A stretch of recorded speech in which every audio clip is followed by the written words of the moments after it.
All right. So again, thank you so much for joining us this evening. My name is Kat Eschel, and I'll be kind of your facilitator / MC for the evening.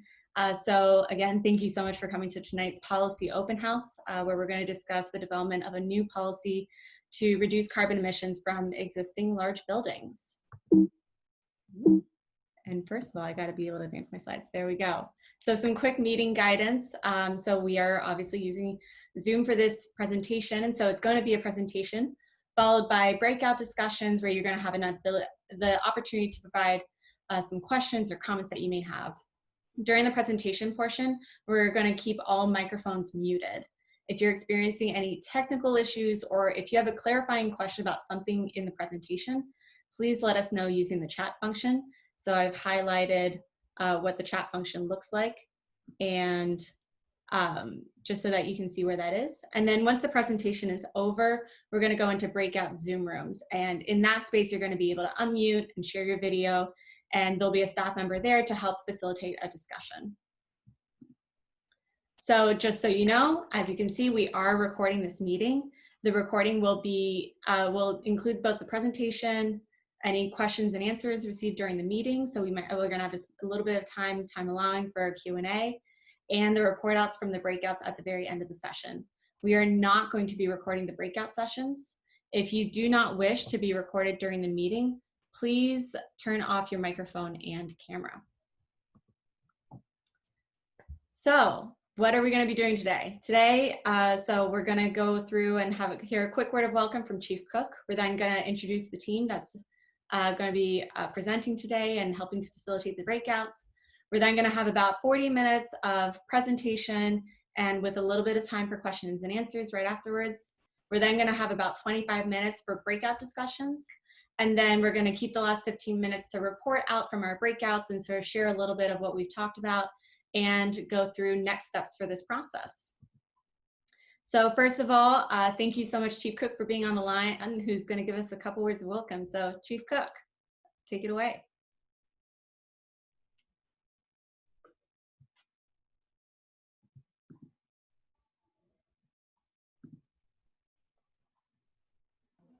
Thank you. Am I unmuted, Kat? You are. We can hear you loud and clear. All right, wonderful. So listen, everyone, thank you so much for joining us here tonight. I know everyone's very busy, but this is an incredibly important topic, and I don't think you'll be bored because at least everyone on the call, it's incredibly exciting. There's nothing more exciting than carbon neutrality and our carbon neutrality goal of 2050 and how important a sector buildings are compared to that. The majority of our carbon emissions in Boston come from buildings. And so this standard will be a key opportunity for us to really take advantage of the opportunity that buildings present. And so we're excited that you're here to learn about the standard tonight, but we're also excited to learn from you. Just a few quick things. On behalf of Mayor Martin J. Walsh, I want to make sure that everyone's aware of different resources that are available linked to COVID-19. So I know that Kat, at the end of this presentation, will be sharing some of the websites associated. People can get more information around coronavirus, and certainly hope that everyone's getting through this pandemic as best as they possibly can. And I also just want to take this opportunity to highlight, and a good section of the department is here tonight, but the entirety of Commissioner Spector and the entire teams at Environment Department, and how diligently and how hardworking they've been working remotely throughout this pandemic. So anyone who's actually visible on your screen, if you could just join me in clapping so they can get a round of virtual applause. They've just been incredible professionals, and they are out there every single day making sure that we're adapting for climate change and making sure that we're mitigating the effects of climate change. I'm very grateful to the entire team. But on the standards tonight, one of the focuses that we want to present to you is the why of this policy. Why are we doing it? And there's 86,000 buildings in Boston, and roughly 80% of those buildings are going to have to be retrofit, fully electrified, if we're going to hit our carbon neutrality goal. And so that hits on topics of health, it hits on topics of jobs, it hits on topics of resiliency, and then of course there's an ethical obligation to make sure we reduce our emissions in the city of Boston. So for health perspective, You know, the building performance standard is really an opportunity to make our buildings healthy and comfortable. By making our buildings more energy efficient and electrifying, we can improve the indoor air quality and make homes easier to keep cool in the summer or heat in the winter. That's also an opportunity to make those environments cleaner. And certainly we've been very focused on issues around air quality when you look at the COVID-19 pandemic. And so we also think there's an opportunities to have mutual co-benefits with this policy. And then of course, there's the jobs aspect of this. If we're gonna be retrofitting 80% of the buildings in Boston, well, that's a huge job opportunity. It creates a lot of construction jobs that are green jobs, good jobs over the next 30 years. You know, you need roofers to weatherize roofs. You need plumbers and HVAC technicians to put in heat pumps. And you need carpenters to seal all the cracks. You need electricians to deploy solar panels. You need pipe fitters to put in geothermal systems. This is a big opportunity, and we're going to try to make sure as many of them as possible go to Boston residents, and people from our socially vulnerable populations have a pipeline into these good jobs. And then this is also part of making our city more resilient. I mean, you don't have to look any further than the current heat wave that we're in right now. I mean, it's absolutely miserable over the past 3 or 4 days.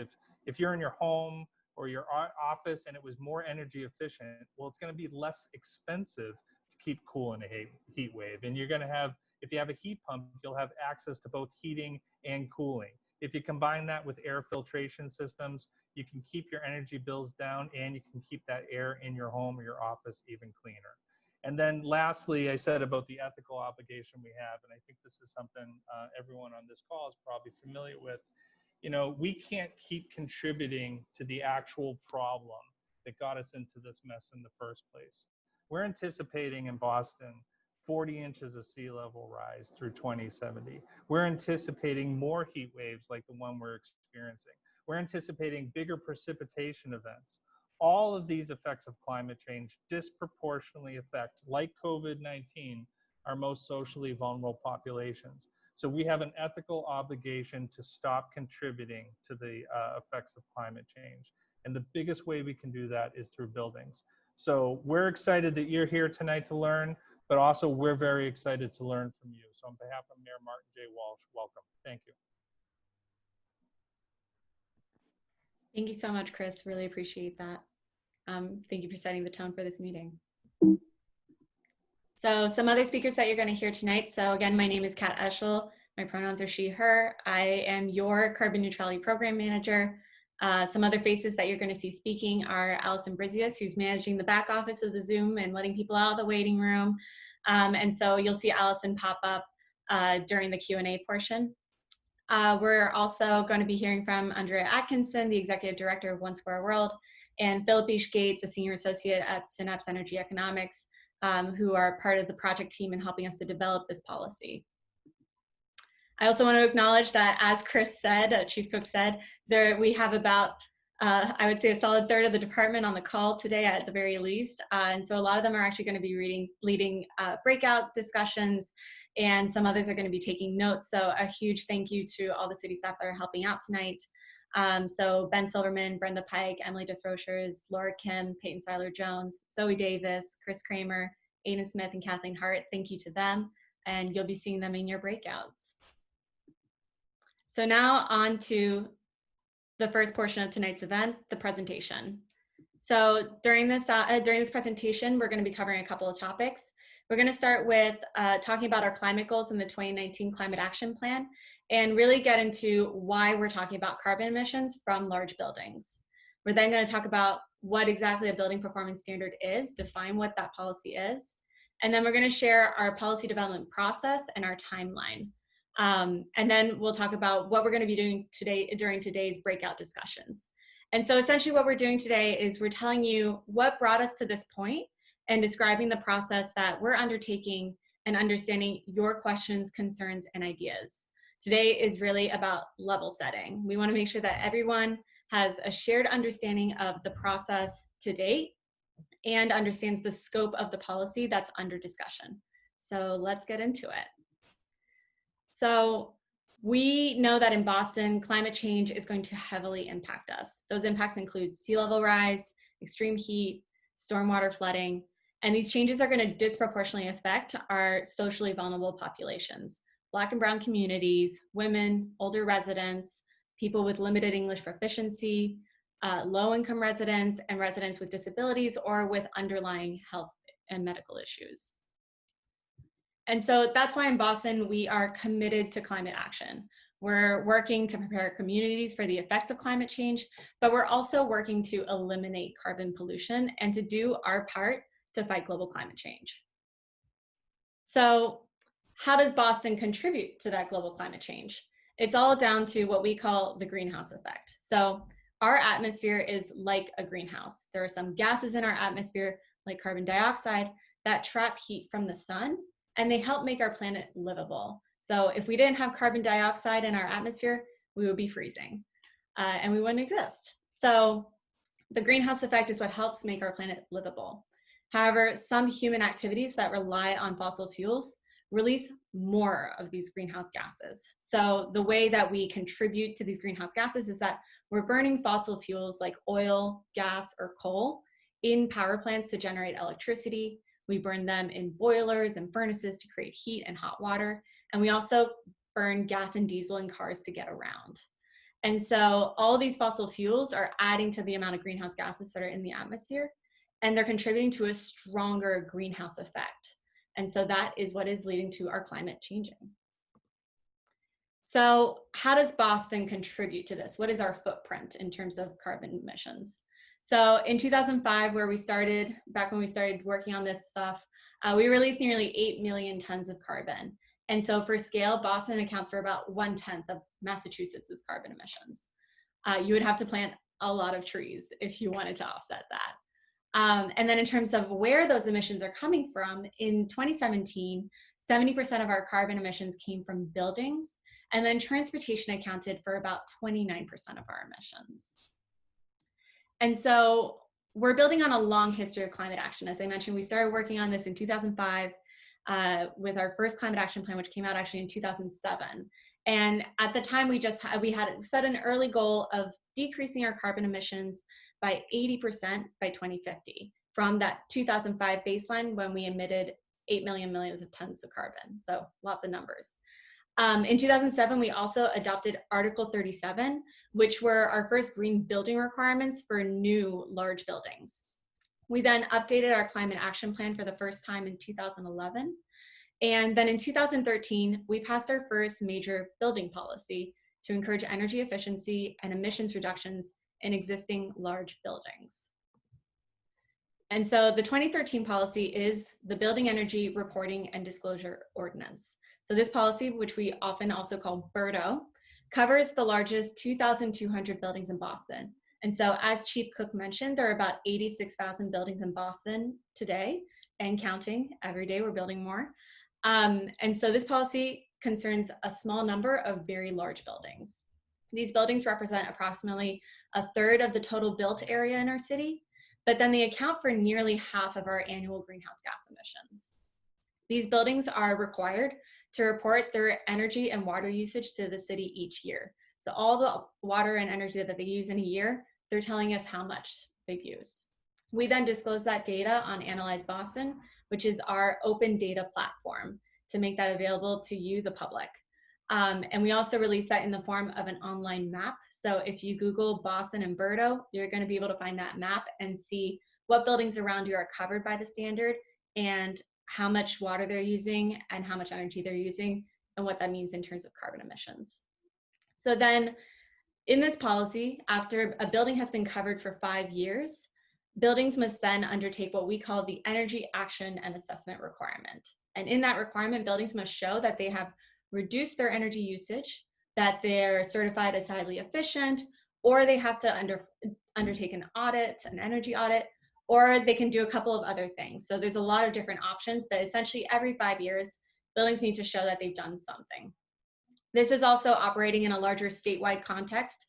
We're very lucky in Massachusetts that we do have strong energy efficiency programs. So it's a program called Mass Save that some of you may have already had experience with doing home energy audits, or hopefully doing things like insulating your buildings or upgrading your appliances. So The combined effect of Boston's climate policies, along with statewide programs and our electric grid getting cleaner, have meant that our emissions are decreasing. Since 2005, our carbon emissions have gone down by about 20%, but we are not decreasing our emissions fast enough. That's why in 2017, Mayor Walsh committed to making Boston carbon neutral by 2050. And so after making that commitment in 2017, Mayor Walsh commissioned the Boston Green Ribbon Commission to help the city understand and explore potential pathways to get to carbon neutrality. And so that analysis, which was led by the Boston University Institute for Sustainable Energy, resulted in the Carbon Free Boston Report, which was released in January 2019. So what does Carbon Free Boston tell us about what it takes to get to carbon neutrality? So what the report found is that Boston needs to pursue 3 strategies simultaneously. First, we need to reduce demand for energy by increasing efficiency. In buildings, that means things like increasing insulation, weatherizing our buildings, making sure that we're sealing in all the cracks and making sure that they're not drafty. It also means things like bringing in Energy Star appliances that are really energy efficient. The second strategy is that we need to convert nearly everything that currently runs on fossil fuels, so things like oil or gas, to run on electricity or another kind of carbon neutral energy source. So that could be things like geothermal energy. And then the third strategy is that, well, once we've done all that work to electrify our buildings, well, that we should really be running them on clean electricity. So the third strategy is that we need to buy 100% clean energy.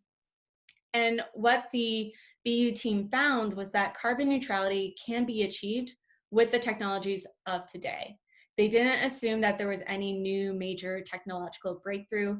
There was no cold fusion or magical new technology. This was all technologies that are commercially available today. And they found that we could get most of the way there.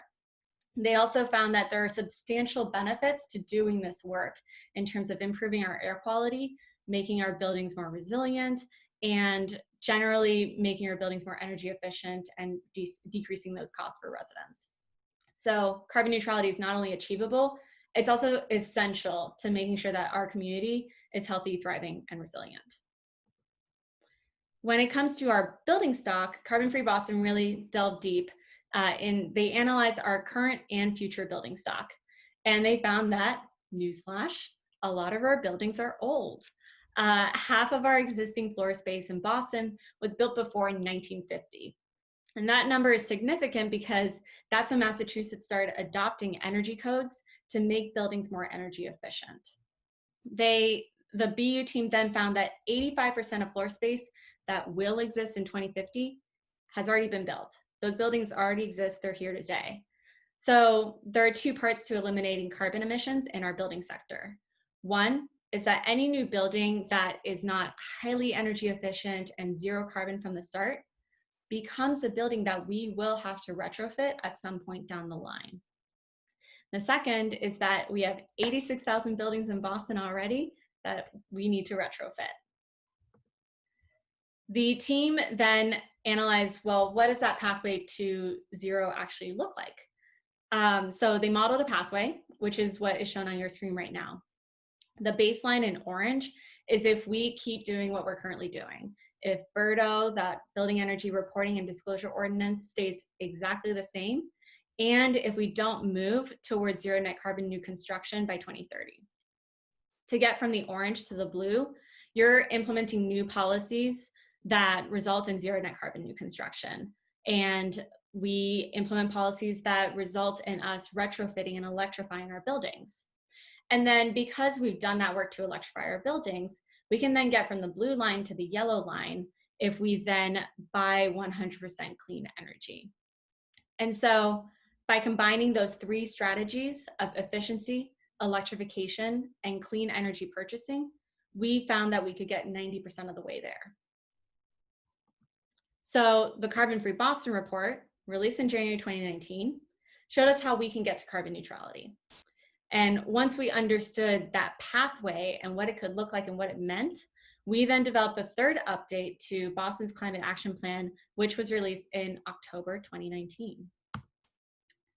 So to update the climate action plan, we convened a very large community working group that represented neighborhoods, organizations, and partners from across the city. And that group helped us to identify and shape our highest priority strategies that we're accelerating over the next 5 years to cut carbon emissions in buildings. A number of those groups I know are on the call today. So a hearty thank you for your contributions and for continually showing up for climate action in Boston. Today, we are focusing on one of these strategies. We have 7 building strategies, but today we're focused on just one, number 5. So that's a strategy to develop a carbon emissions performance standard to decarbonize existing large buildings. So in this strategy, the core of it is developing a building emissions performance standard.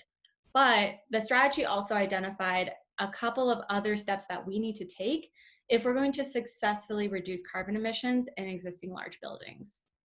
The first of those is that we need to think about how can we expand financing mechanisms for retrofits beyond what already exists today, such as, for example, exploring a local climate bank. How would that work? The second step is that we need to be developing guidance for combined deep energy retrofits and electrification, including for our historic buildings. And we're grateful for partners like the Boston Society of Architects, who recently put out a call to develop case studies and start understanding buildings that have already done this work and make sure that we're really documenting the great work that's happening. The fourth strategy is that we need to pilot deep energy retrofits with thermal electrification in different building types. So that means that we need to know what this looks like for a multifamily apartment building, for a hospital, for a data sciences center, for a warehouse. Everybody needs to understand what their pathway to carbon neutrality looks like. And then finally, we're also going to be studying mechanisms to decarbonize smaller existing buildings. So this policy is really focused on large buildings, but that's 2,200 out of 86,000 buildings.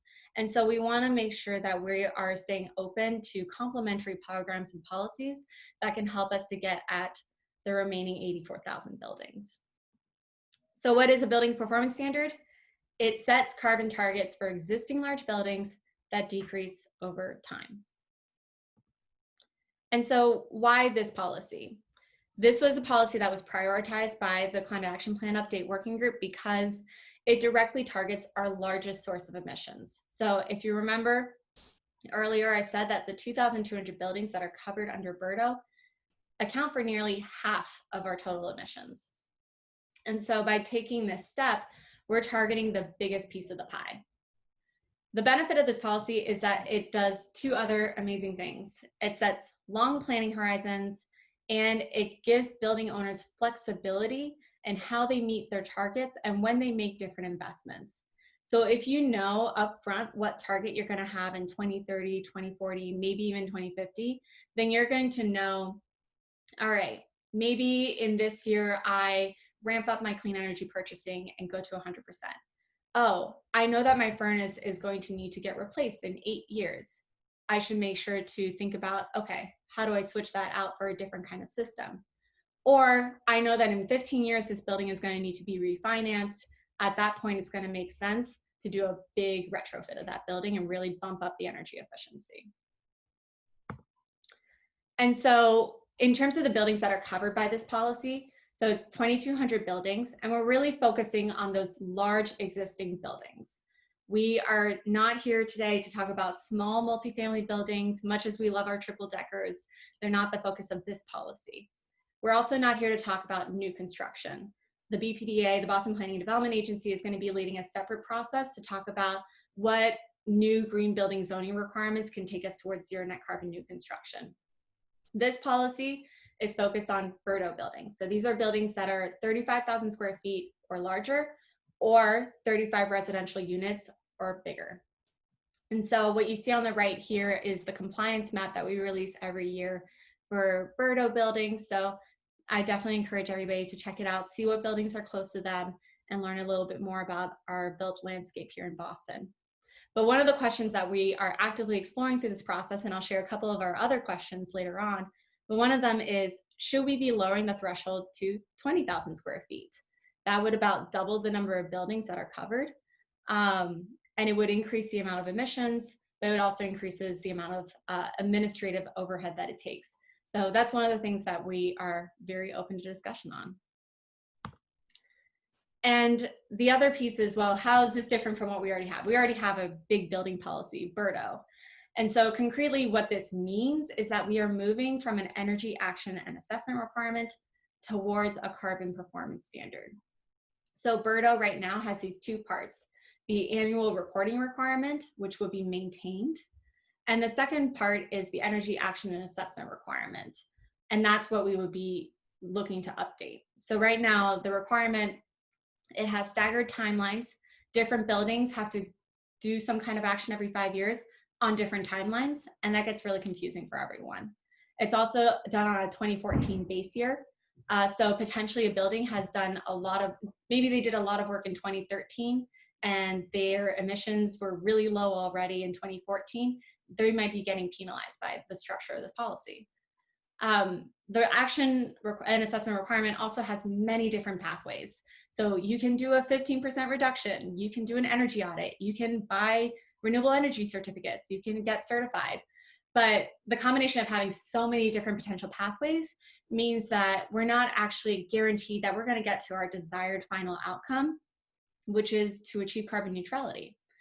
And so that's why under a building performance standard, we can set those carbon targets by building type that decrease over time.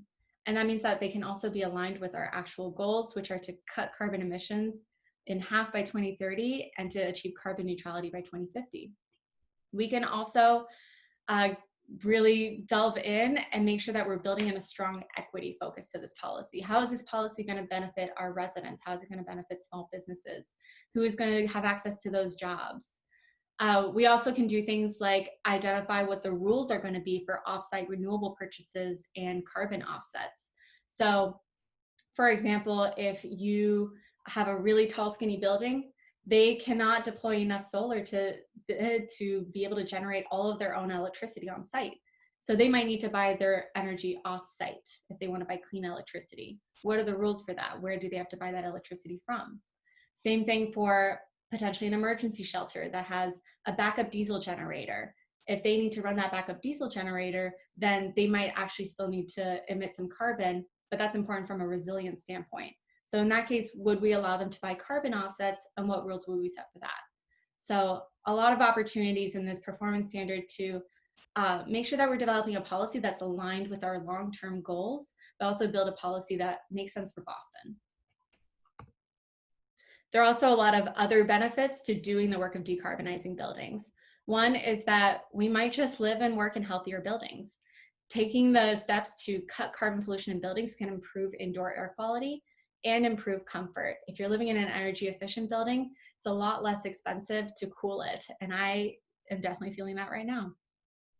Another potential benefit is that we can lower energy use and utility bills for consumers. And so energy efficiency measures, we know, can help reduce energy usage, and that can help people's pocketbooks. The third is that there are a lot of construction and energy job opportunities here. The work to make our buildings healthier and more efficient will create green new jobs. So now I'm going to share a little bit of our process to develop this policy. So this slide lays out our policy development process. The policy is being developed by the City of Boston.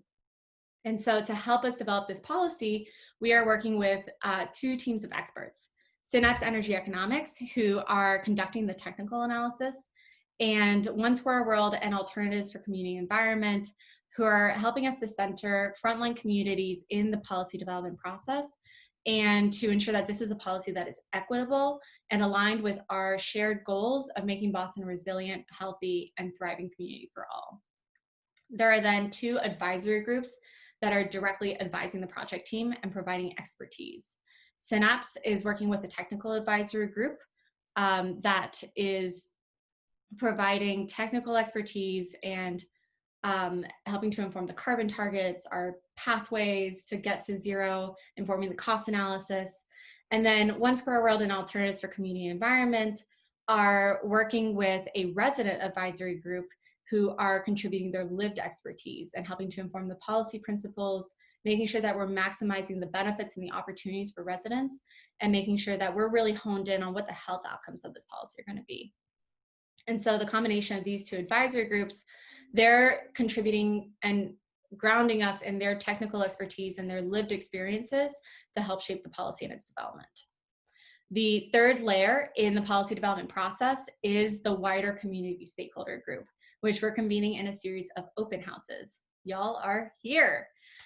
So this is the first of 3 open houses.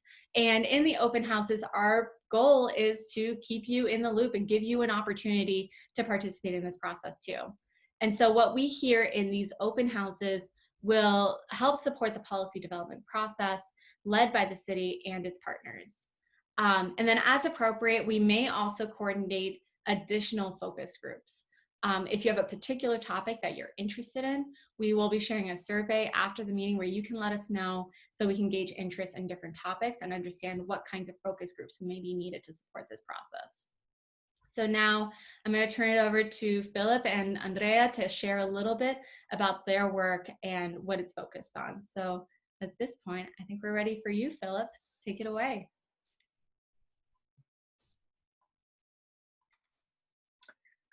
Great, thank you, Kat. Can you hear me? Yes. Good evening, everyone, and thanks for the opportunity to share about the technical advisory group activities that are in support of this initiative by the city for a carbon emissions performance standard for buildings. My name is Philip Esch Gates, and I'm representing Synapse Energy Economics. We're a local energy and economic consulting firm, and we specialize in the transition to sustainable energy systems. And again, as Kat mentioned, we're assisting the city with the technical analysis and also with the convening of the technical advisory group. This group consists of Boston area experts that bring a range of expertise and span a range of disciplines, including building science, architecture, engineering, construction, building operations, energy and climate policy, renewable energy, and environmental sustainability. And our group of experts is diving deep into a range of topics. Central to this are the strategies that will be used to decarbonize large buildings. And these span a range of different topics, such as energy efficiency upgrades that make the buildings more efficient in the manner in which they use energy, as well as electrification of the end uses that consume fossil fuels in buildings, such as space heating, water heating, and cooking. We're also looking at strategies for how to deploy on-site renewables and how to incorporate off-site renewable energy as buildings move towards electrification. That becomes critically important. And we're looking at district energy systems that provide energy to clusters of buildings, whether that's electricity, steam or hot water, or chilled water for heating and cooling of the buildings. How do we take those existing systems and transition them, or how do we construct new systems that are supplied off of renewable energy? We're also looking at the cost impact of achieving complete decarbonization of buildings. And that spans the costs of these types of strategies and building upgrades that we've been talking about, not only the upfront investment, but also ongoing operation and maintenance costs. And we're looking at the energy savings potential of these different strategies.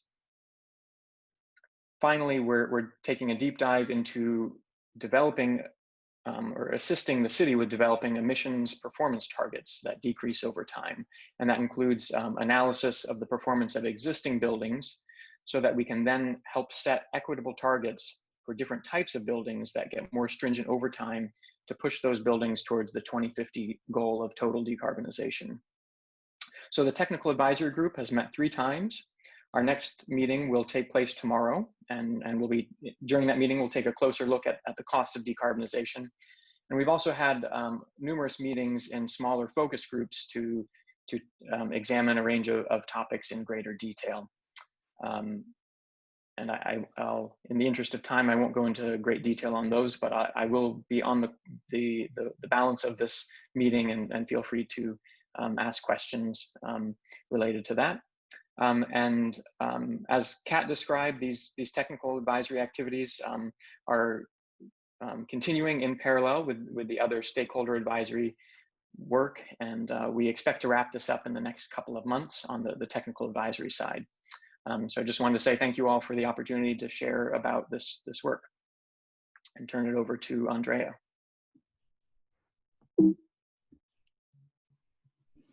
Thank you, Philip. Andrea, it's all yours. Thanks. Hi, everybody. My name is Andrea Atkinson. I work with One Square World, and we work to center frontline communities in decision-making processes and in leadership. So the work that we're doing for this process is around ensuring that the folks that are most affected, that will be most affected by this policy, are part of the decision-making process. So the way that we're doing that is we've convened a group of folks, pulled together people from ACE, Alternatives for Community and Environment, and a number of other community-based organizations, and convene them to identify the folks that are going to be most affected, and generally that is the residents of these large buildings, but also folks that live around them as well. We are pulling those people together to understand what their priorities and concerns are, not only for what the outcomes of this process will be of the policy, but also what are any concerns or priorities that they have for the actual process, and the strategies that are implemented related to this policy. So we came together on Monday and got some really great information. We'll be pulling together and working with a technical team to ensure that those priorities are held, and then convening with them again in September, and then finalizing that process in November. Yeah, just going back to our goal, this is really about making sure that we understand the experience of folks living in the buildings, make sure that we're holding those priorities and concerns, and also, you know, really providing an intersection of policy and impact. And yeah, I think that's the short of it. Thanks. Great. Thank you so much, Philip and Andrea. Appreciate it. And it's been a pleasure working with you, and we're getting it done. So in terms of the project timeline, and to give you a sense a little bit of how this is all unfolding over time, here you have it. So after the Climate Action Plan update came out last fall, we got the ball rolling to get Synapse and One Square World on board. And so then Synapse began its work in about February and has convened the technical advisory group 3 times now, as you just heard, and with the next meeting taking place tomorrow. And then One Square World started developing the vision for this resident-driven policy decision process beginning in May, and held the first resident advisory group meeting just this past Monday. And so the technical analysis is going to be completed in the fall, and that's the next big milestone we're working toward. And its findings, as well as input from this wider community stakeholder group that we've gathered here today in this open house, will feed into the policy development process, and into One Square World's work. And so these different processes, the open houses and the advisory groups, are going to help us answer a few key questions that we've been having throughout this process and help lead to a final draft policy to be completed by the end of this year. So some of those questions that we've been thinking about, one of them I've already referenced, which is, should more buildings be covered by the standard? Another big question is, well, how can this process result in healthier housing? How can the standard also create new job opportunities for residents? And which residents are those job opportunities going to go to? Another question that we've been having is, well, how can we help ensure that residents and businesses can share in the benefits of green and healthy buildings? So once the work is done, are they still going to be able to benefit from that work? And then again, how do we treat renewable energy purchases and offsets? And what complementary policies and programs should we be considering? So we have a couple of minutes. I think we have about 5 minutes. And so enough of our questions. We'd love to hear a couple of your questions if there are any clarifying questions about anything that I said. So at this point, I'm going to ask Allison if we've gotten any questions in the chat. I think we have about 4 minutes, so maybe 1 or 2 questions. Nothing yet. If you would prefer, you may also raise your hand below. So we'll give people a couple seconds, but otherwise we can delve right into the breakout discussions.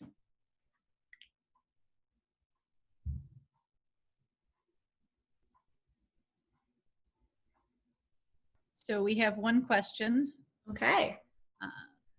To make sure I understand, the new standards will replace BERTO's energy actions and assessments starting when? So that's something that we're still actively trying to figure out what it concretely means from a policy standpoint. But to grossly oversimplify it, the intent is to maintain the reporting requirement and move from the current structure of the energy action assessment requirement towards a building performance standard. Correct. And we have several requests to talk more about the climate bank. I think that is something that we can certainly get a lot more information out to you all in the future on. It will be a little bit longer than we have right now, but we will get back to you on that.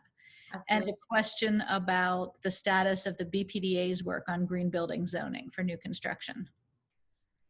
So my understanding is that that's something that's actively being developed at the BPDA level, and that my limited understanding, BPDA folks, we can make sure to follow up on that with people, but engagement should hopefully be starting in the fall on that process. But in any case, it corresponds to, I believe, strategy number 3 in the Climate Action Plan update. If people want to learn a little bit more about the history of Article 37 and what the process to update our zoning requirements might look like at a high level. All right. So in the interest of time, so we've gotten 2 questions down. Any final quick ones, Allison, or should we head on to the breakouts? I think we need to move on to the breakouts, but we'll have time at the end again to address any additional questions. Sounds good. Okay, so quickly I'm going to go over some quick guidance for these breakouts. So in terms of the actual format, we're doing small group discussions using the Zoom room function. And so during the breakout, you can turn on your microphone, you can share your video. It might make sense to keep your microphone off when you're not speaking to reduce feedback for others and make sure it's a good experience, audio speaking. In terms of other sort of formalities, please click on the 3 dots at the top right of your video square or your name screen to include your full name, pronouns, and an organization if that applies to you. And then if you have a question or a comment, but you don't feel comfortable just jumping into the discussion, you can raise your hand or press *9 if you're calling in to raise your hand. So to signal that you would be interested in jumping in if you're in a lively discussion group. And then in terms of what to expect in your breakout discussion, we have prepared a list of questions to get the conversation started. And so a staff member will be present to take notes, to record your questions and comments, and to help facilitate the conversation and keep it going. I do want to clarify that staff members are not going to be answering all of your questions during the breakout discussion. Rather, we're going to be gathering all of your questions, ideas, and concerns, and that's going to help us to design the next meetings. Very often these staff members are kindly coming in and helping to facilitate a conversation, but they don't work directly on this policy. So if you have any clarifying questions on anything we've shared, you can share them with myself or Allison, and the staff members are there to record your questions. And again, that's going to inform the next meeting. This meeting was all about level setting and getting everybody started from the same point. And so then we'll get really into the nitty gritty in the next meetings. In terms of ways of being in the breakouts, we encourage you to speak from the I, to speak from personal experience. Generally, take space, make space. Actively listen to all the voices around you and actively support them being heard. If you usually hold back, please speak up. And if you tend to speak often, maybe take a pause and invite others to contribute.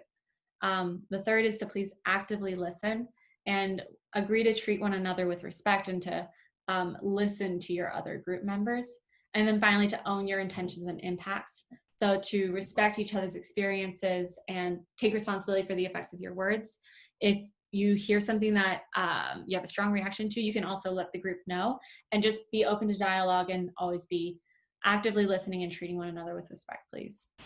And then if you experience any sort of issues, you can click to leave the breakout room at the bottom right of your screen. That's going to be a button that pops up. Make sure to leave the room and not the meeting. Otherwise, you'll get skipped out of the meeting. And you can come back to the main room where Allison and potentially myself can be there to help assist you with whatever issue it is that you're experiencing.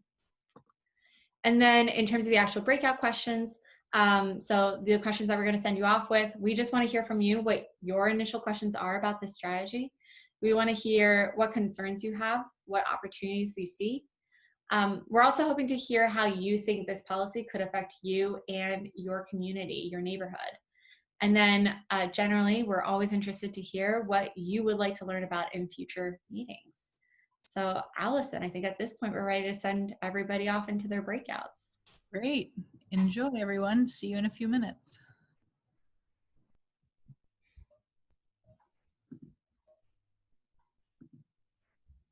All right. Hello, hello. I see people coming back from the breakout. Hi, Ben.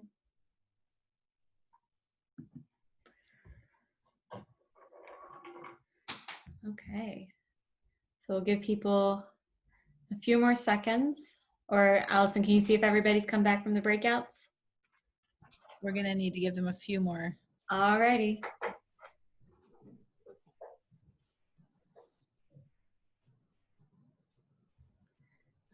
Okie doke. Okay. Well, thank you everyone for coming on back. So right now we're going to have a quick round of report outs from the different breakout groups. So I'm going to be calling on each facilitator to share one or two questions or comments that came up that they wanted to share with the rest of the group. So I'm going to start with Ben.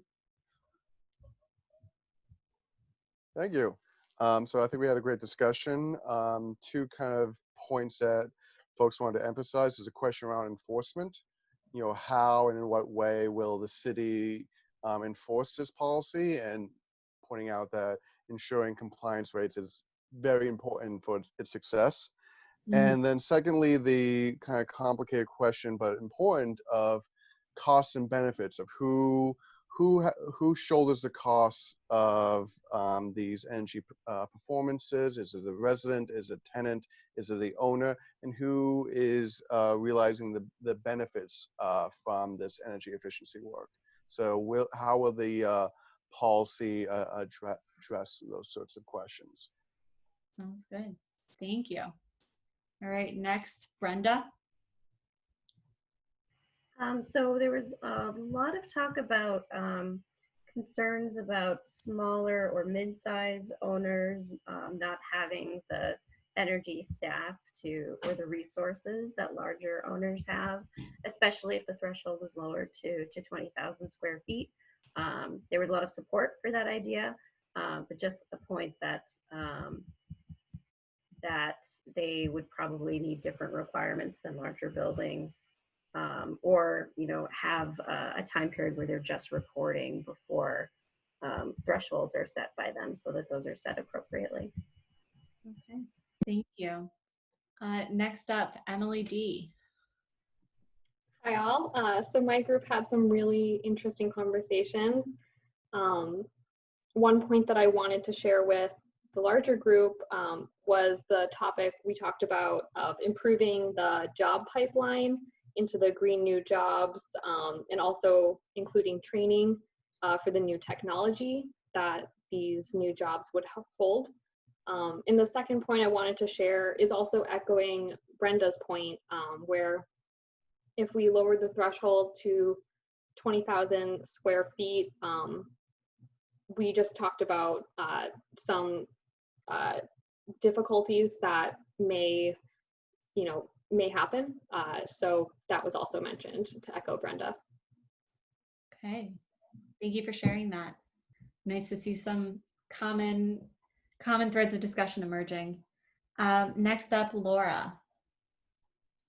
Yeah, our group had a really robust conversation, and 2 points. So the first one, I think there was a lot of question about how transparent the process will be and the policy enforcement will be. And I think there was a lot of excitement around the possibility of making it more visible and to get more awareness and get involved and to expand and get a lot of more buildings engaged.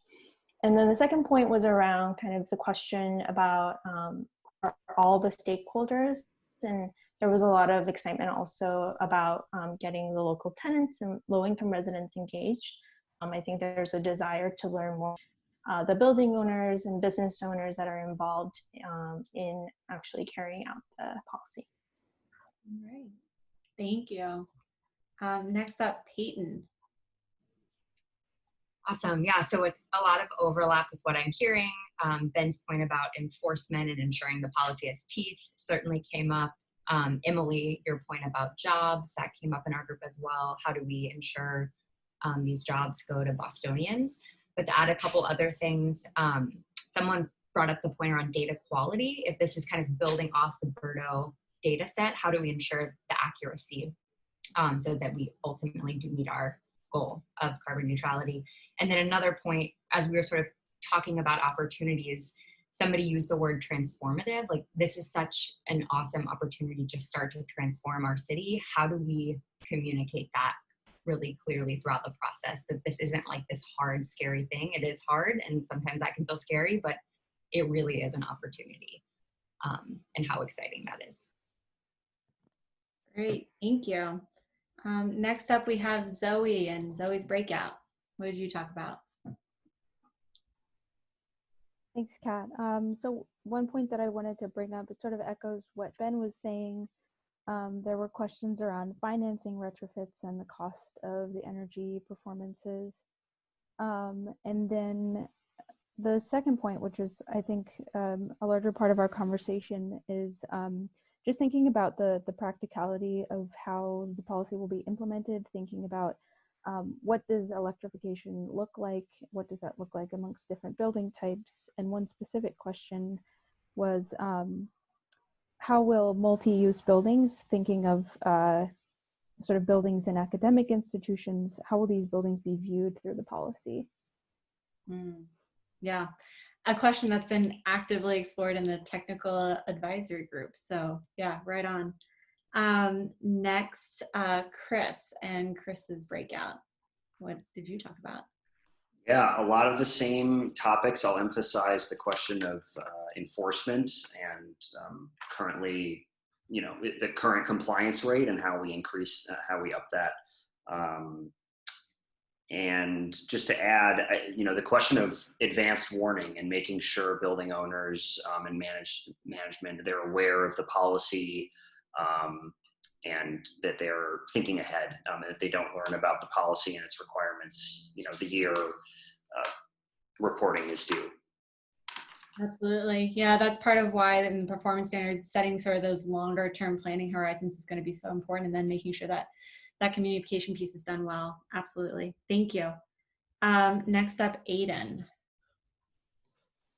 Yeah, hi. So our group had a lot of great comments and brought some nuanced perspectives on the issue. And I thought one of them that I found interesting was the tension that sometimes exists between developing a new building, where to develop a building, especially at net zero, can be quite expensive. And so to do that, you might want to build at high density, but sometimes that is in tension with desires for sometimes low density buildings that have more parking.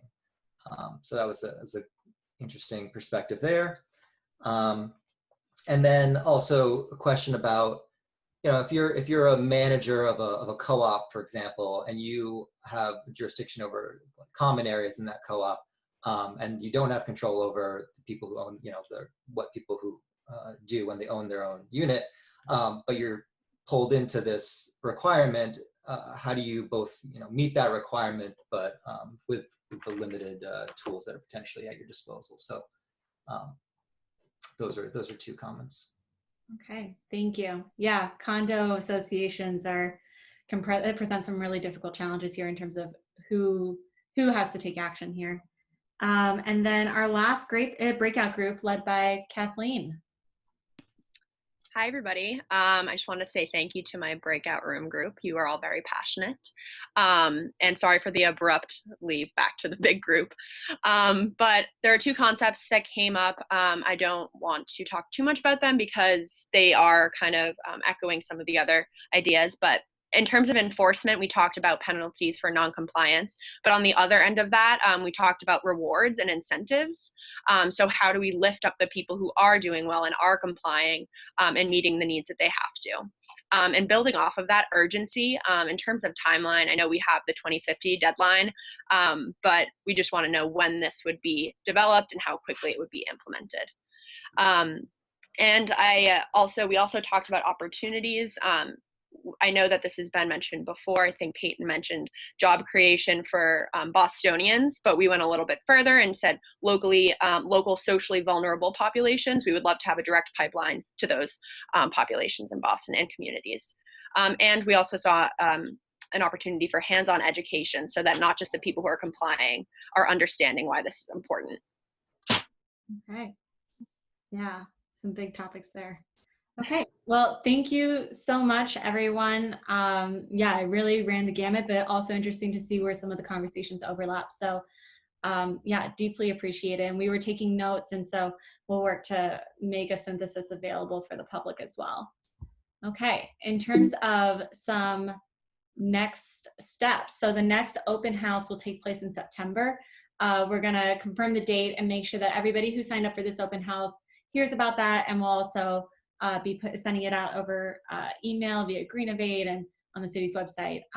So definitely encourage you to participate in that one, because we're gonna hopefully be able to get into some of these details and some of these questions that you've shared with us. And so those questions and comments are going to be shaping the agenda and structure of that meeting. And then to share additional feedback, we're going to be sharing a survey. I think we're gonna work on getting the link shared in the chat. And Allison, I think that you have the link and you might be able to share it, but certainly we'll be emailing it to you after the end of the meeting. And so that's somewhere where you can sort of share a little bit of what you thought about the meeting, and specifically if you're interested in participating in a focus group, letting us know if it's a focus group focusing on a specific sector. So whether that be higher ed or healthcare sector or small buildings, or if it's by topic, and let us know what you'd be interested in sort of getting really into the details on. And then we'll continue to update our website with up-to-date information as well. I also wanted to share a couple of events that are coming up this next week. There's a small group discussion about Franklin Park and its local ecology tomorrow. Saturday, there's a household hazardous waste drop-off day from 9 to 2 at the McCormick Middle School in Dorchester. And then on Tuesday, there's part 3 of a Confronting Colonial Myths in Boston series.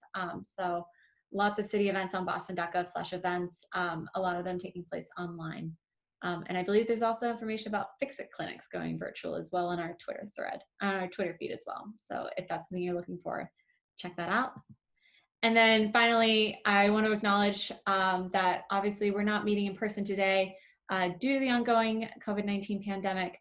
The city does have a lot of up-to-date information and resources related to COVID at boston.gov/coronavirus. So definitely encourage you to take a look or share them with any friends or relatives that you know may be struggling and in need of resources. And then the other plea would be to fill out the 2020 census. If you've already done it, fantastic. If you haven't yet, please do so, and encourage everybody else around you to do it too.